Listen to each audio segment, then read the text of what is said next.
Ce samedi, tout près de la Loire à Nantes, un événement rameute les foules. Une cinquantaine de personnes font le pied de grue et sont eux-mêmes étonnés par le monde qui les entoure. Je savais pas qu'il allait y avoir la queue. Donc je pensais pas qu'il y aurait autant de monde. 30 personnes. Allez-y. À 9h pétantes, c'est l'ouverture.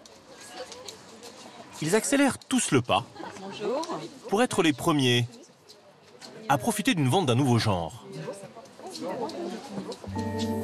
Pendant 48 heures, c'est une petite jungle qui va leur être proposée. Pas moins de 10 000 plantes de 70 variétés différentes. Il y en a pour tous les goûts. Des miniatures, des tombantes, des piquantes, d'autres beaucoup plus luxuriantes. Un choix très large qui épate cette famille nombreuse. Les rugueux. Avec lui. Ouais, mais toi, il est violent le tien. T'as vu, regarde, il a des pics partout. Comme la plupart des clients, ils peuvent se lâcher car les prix sont cassés de 2 à 10 € l'unité. Le caméodora à 15, ça nous fait 95, 100 avec l'aromatique et 115 avec le forbe. Ça va, hein? Et non, ça va, t'as vu tout ce qu'on a pris? Cette famille, comme les 3500 personnes qui sont passées dans cette vente, sont reparties avec une bonne dose de verdure. Signe d'un retour de flamme pour les plantes vertes, encore inimaginables il y a peu. Pendant longtemps, elles étaient cantonnées à certaines loges de concierges, un peu kitsch, ou aux intérieurs désuets de nos grands-mères. Mais depuis quelque temps, les plantes vertes sont devenues très tendance chez les citadins. On est vraiment entouré de béton, donc on a besoin d'avoir du verre dans sa vie, on a besoin d'en prendre soin, on est hyper éloigné de la terre. Je pense que je m'en achète au moins une toutes les semaines. J'essaie de leur trouver un petit endroit et de les faire vivre déjà. Ça fait vraiment du bien d'avoir du végétal dans son appartement et dans sa vie. Dorénavant, il y en a plein les magazines de décoration. Dans le monde entier, des collectionneurs sont massivement suivis sur les réseaux sociaux. Des boutiques branchées les proposent et des entrepreneurs se sont lancés sur ce créneau. Alors quels sont les dessous de ce nouveau marché qui n'est peut-être pas toujours aussi vert que ça? Et qui sont ces nouveaux amoureux de la bonne vieille plante verte? On peut dire que pour certains d'entre eux, c'est une passion plutôt envahissante. Justine Janin, 30 ans, a de nouveau craqué aujourd'hui. Je ramène une nouvelle copine. Bon, j'ai ramené celle-ci, on va la mettre devant la fenêtre, sur le petit chariot. Je pense que ça va être sympa. Ok. Elle n'a pas résisté devant cette grande plante originaire d'Afrique du Sud. Une Strelitzia, également appelée oiseau de paradis. Ça a des sacrées racines, hein. Une fois rempotée, elle va rejoindre la grande famille verte que s'est créée Justine.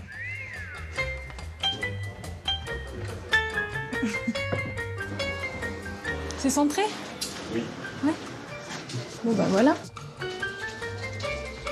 C'est loin d'être la première, il y en a un petit peu partout dans la maison. Notre petite collection de caladium, des petits piléas un petit peu partout. Donc là dans le salon, il y a toute une petite famille, mais il y en a aussi dans toutes les pièces en fait. Donc les monstera, des phyllos, des bégonias, une petite collection aussi d'orchidées. Justine est accro aux plantes vertes.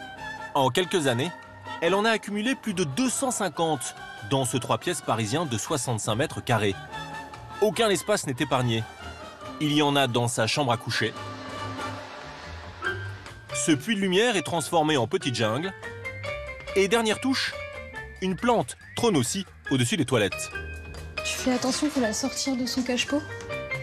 Une passion envahissante, mais aussi dévorante en termes de temps.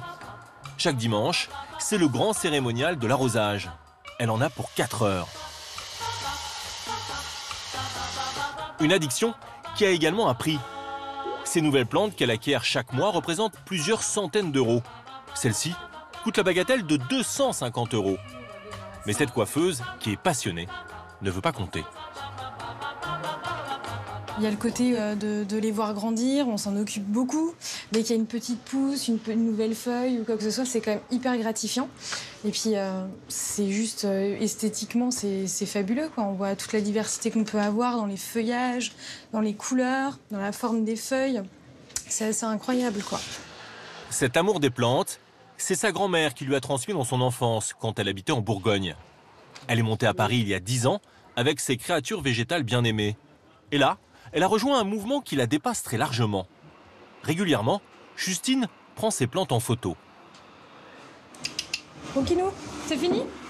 Et ce n'est pas pour se faire des souvenirs, mais pour alimenter les réseaux sociaux, notamment avec ce beau spécimen, très graphique. La Monstera, en fait, c'est une grande star des réseaux sociaux. En fait, tous les lundis, les amoureux des Monstera postent une photo. Donc, c'est le Monstera Monday. J'avoue, c'est peut-être un peu ridicule comme ça. Mais en fait, c'est hyper marrant. On voit un petit peu le suivi des Monstera, des comptes qu'on suit déjà. Tenez-vous bien, comme elle, chaque semaine, des milliers d'amoureux de la Monstera postent des clichés du monde entier. Il y a ce modèle plantureux d'Indonésie, plus famélique d'Australie, ou sous un éclairage un peu kitsch du Canada. La plante verte est une passion mondialisée et digitalisée. Justine est suivie elle-même par 35 000 personnes. J'essaye de poster des photos assez régulièrement, donc de tout ce qui se passe à la maison, les plantes, les chats, les nouvelles arrivées. Ces jeunes urbains veulent pouvoir se fournir autrement que chez le fleuriste du coin ou dans de grandes jardineries de périphérie. Et des entrepreneurs l'ont bien compris. À Nantes, c'est le jour J pour Léo Simala, 30 ans.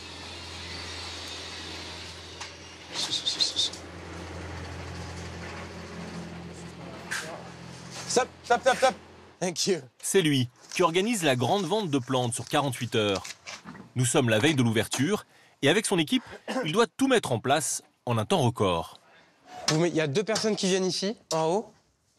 Il y a deux personnes qui sont ici, qui font les allers-retours. OK? Il réceptionne pas moins de 10 000 plantes. Je l'emmène directement là-bas, Morgane. Je l'emmène direct là-bas.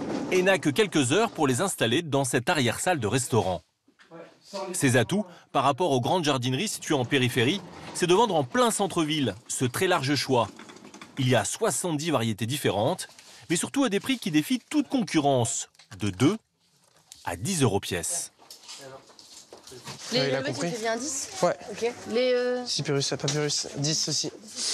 Sur la 5? 5 aussi, ouais. Ok, très bien, j'en ai pour être sûr. Et celle-ci, tu me fais 5 balles aussi, ouais. Alors, comment fait-il pour proposer des prix aussi bas? D'abord, il n'a ni boutique ni stock. Il loue à chaque fois un lieu différent, comme celui-ci. Gagner un maximum d'espace. Le moins de centimètres est important, là. Ensuite, Gloria et Morgane sont ses 2 seuls salariés en CDI. Les autres sont embauchés le temps de la vente. Ils sont rémunérés 80 € nets la journée de 8 heures. Et pour la décoration, le patron ne fait pas de fioritures. Tout est présenté en l'état, même s'il trouve des qualités esthétiques à ses chariots.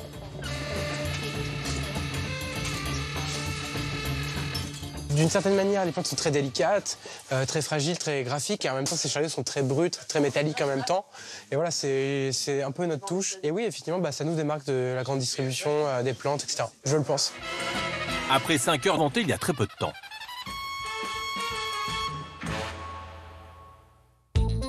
Au départ, Léo Simala est lui aussi un grand passionné de plantes. Il a fait une école de paysagiste. Après quelques années à concevoir des jardins, il identifie ce nouveau besoin de plantes vertes des jeunes urbains. Pour y répondre, il surfe sur la mode des ventes éphémères.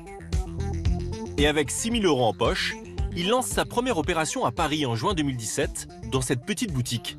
La foule se presse sous la pluie. Il vend 600 plantes en 1h30. Il enchaîne ensuite les villes, Lille, Bordeaux, Lyon, Marseille, et espère de nouveaux cartonnés, ce week-end à Nantes. Bonjour. Souriez, vous êtes filmé.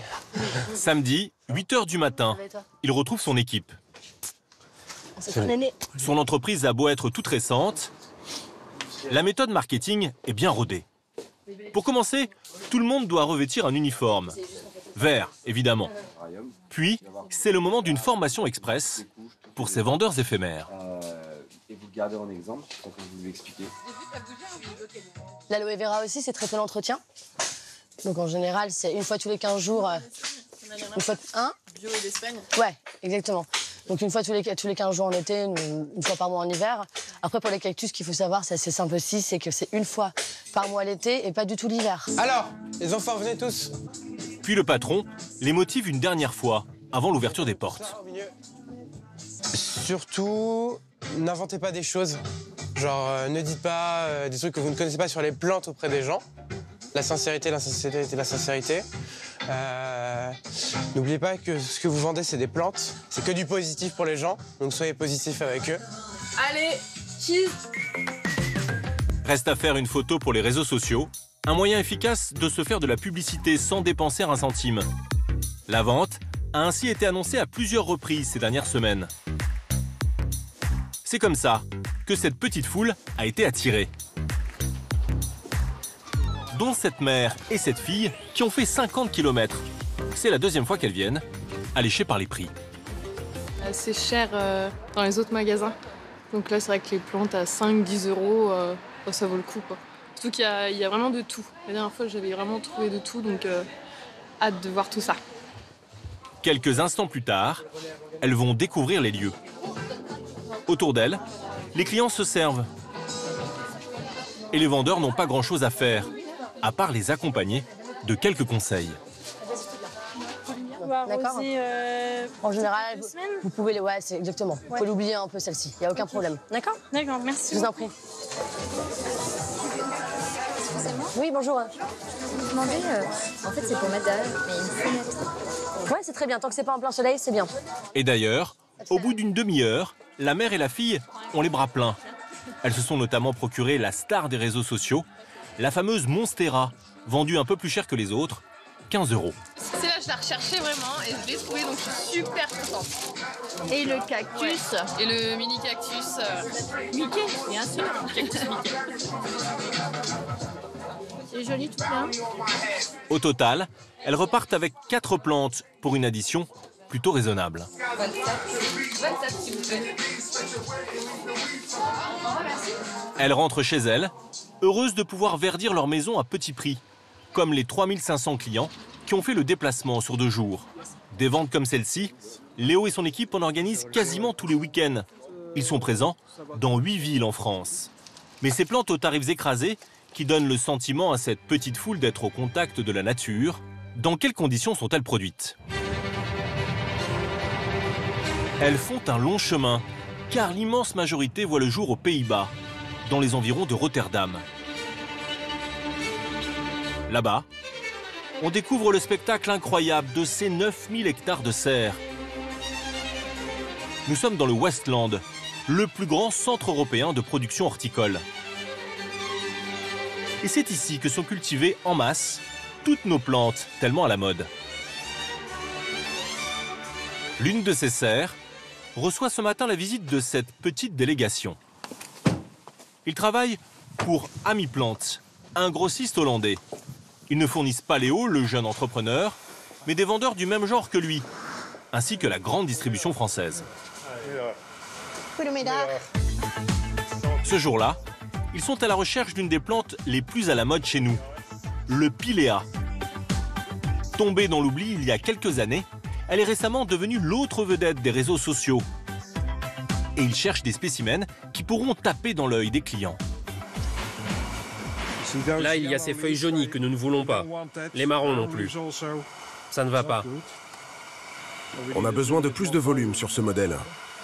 Oui. Pour plaire, il faut aussi qu'elles atteignent une certaine hauteur, qu'elles prennent suffisamment de place pour être décoratives dans les intérieurs. Alors, le contrôleur qualité sort carrément son maître. Qu'est-ce que tu en penses, Oak? Ces plantes sont trop petites. Il nous en faut des plus grandes. Mais le producteur a du répondant, à l'autre bout de la serre.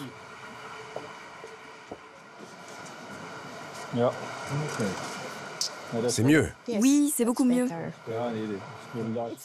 La qualité est bonne, je voudrais vous en acheter. Ok, pas de problème. Pouvez-vous m'envoyer une offre d'ici demain? Devant nous, il reste discret sur les tarifs. Mais selon nos informations, Chaque pot de Pilea est vendu aux grossistes quelques dizaines de centimes. Pour arriver à de tels tarifs, on pratique ici une forme d'horticulture intensive qui joue sur les volumes. Depuis le début de l'année, 75 000 Pilea sont sortis de terre. Pour accélérer leur croissance, les serres sont chauffées une bonne partie de l'année et l'irrigation est entièrement automatisée. C'est ici que nous gérons l'irrigation, avec les engrais, l'eau du réseau et l'eau de pluie qu'on récupère. L'engrais chimique est envoyé dans le système et il se mélange à l'eau et le tout est envoyé dans les serres. Et pour maximiser sa production et éviter les pertes, l'horticulteur nous avoue qu'il utilise de temps en temps un peu de pesticides. L'été, quand il fait vraiment très chaud, parfois nous devons corriger un peu les choses et aider le système biologique des plantes. On essaye d'utiliser le minimum possible de poison. Enfin, pas du poison, mais comment vous dites déjà? Comment vous l'avez appelé? Des pesticides? Oui, c'est ça, des pesticides. Même s'ils font des efforts pour utiliser un minimum de pesticides et récupérer l'eau de pluie, ces petites plantes tellement tendances sont issues d'une production de masse moins écolo qu'on ne pourrait l'imaginer. Pour autant, elles n'ont pas fini de séduire. Car leur seul argument n'est pas d'être décoratives. Certains prêtent à ces végétaux d'intérieur des vertus dépolluantes. Dans cette grande enseigne de jardinerie, l'étiquette du très populaire Monstera est explicite. Arrosez-la régulièrement et elle vous donnera quelque chose en retour. De l'oxygène. La Monstera purifie l'air. Même argument, encore plus poussé, dans la publicité d'une marque hollandaise qui fournit les grandes enseignes, mais aussi les petites boutiques branchées de centre-ville. Des plantes dont l'effet purifiant sur l'air a été prouvé. Les scientifiques ont démontré que les plantes purifient le climat intérieur, absorbent le CO2, régulent l'humidité atmosphérique et contribuent à la réduction du stress et de l'absentéisme. À l'ADEME, l'Agence de l'environnement et de la maîtrise de l'énergie, des plantes dont l'effet purifiant sur l'air a été prouvé. Laurence Galzomier s'étonne que ce genre de vertu puisse encore être revendiqué. Il est expliqué que les scientifiques ont prouvé la capacité à purifier des plantes. Mais le discours s'arrête aussi net. On prouvait scientifiquement. Mais comment?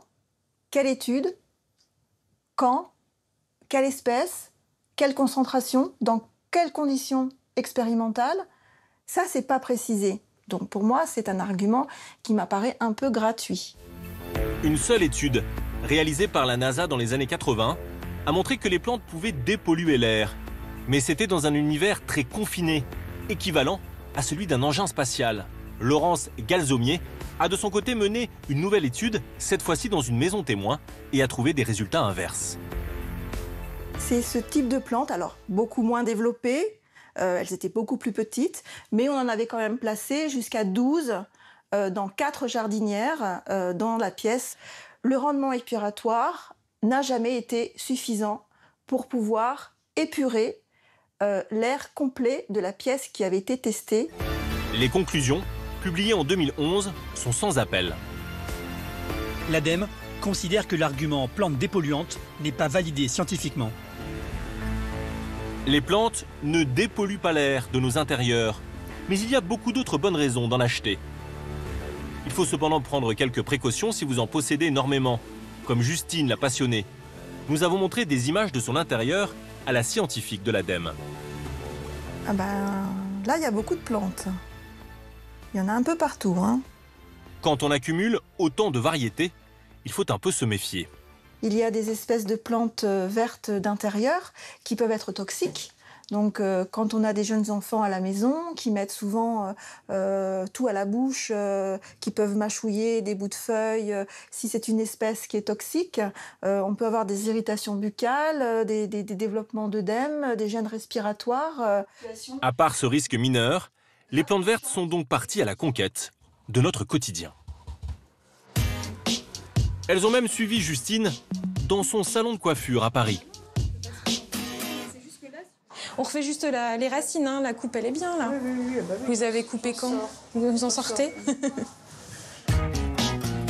Quand elle a ouvert sa petite entreprise il y a 1 an, elle a eu l'idée d'associer ses 2 passions, les cheveux et les plantes. On en remet un troisième dedans pour Alma. Tiens, il y en a là déjà accroché. Une soixantaine de variétés qui vont de l'entrée de gamme à 10 € à la plante de luxe majestueuse à 250 €. Et pour vendre ce type de spécimen, elle ne ménage pas ses efforts. Vous avez des petites idées? Ouais, c'est Ok. ici qu'on aimerait le truc. Ok. Là, ce serait top. Et ici, on a un carré qui doit faire à peu près 1 mètre carré au sol. D'accord. Peut-être. Ces graphistes veulent une plante spectaculaire pour une séance photo dans leur bureau. Donc voilà, après, quelque chose d'original et qui soit hyper... Ouais, j'ai trouvé, c'est la plante là-bas. Le lirata? C'est vrai, c'est très joli. Ils ont un petit faible pour la plante la plus chère de la boutique, le ficus lirata, à 350 €. C'est vrai qu'il est magnifique celui-ci, puis ça fait le côté petit arbre qui est assez sympa. Je sais pas. Je trouve très beau, moi. Je trouve très bien. Non, mais c'est très beau, mais je trouve que c'est peut-être déjà un arbre, en fait. Alors, pour mettre toutes les chances de son côté, Justine part avec la plante dans les bras jusqu'à leur bureau à quelques pas pour qu'ils puissent la voir en situation. Le cortège traverse le quartier. Et la plante, une fois en place, va finir par faire son effet. Elle est magnifique, hein, je ne remets pas ça en cause. J'ai vraiment l'impression d'avoir un arbre. Or, ce que moi je cherche, c'est une plante. Non, c'est pas mal, c'est pas mal. C'est pas mal. Quand même pas mal. Bon, moi j'aime bien. Allez, go. Ils achètent et Justine va empocher 350 €. Depuis qu'elle a ouvert sa boutique il y a 1 an, ses ventes augmentent de 25% par mois.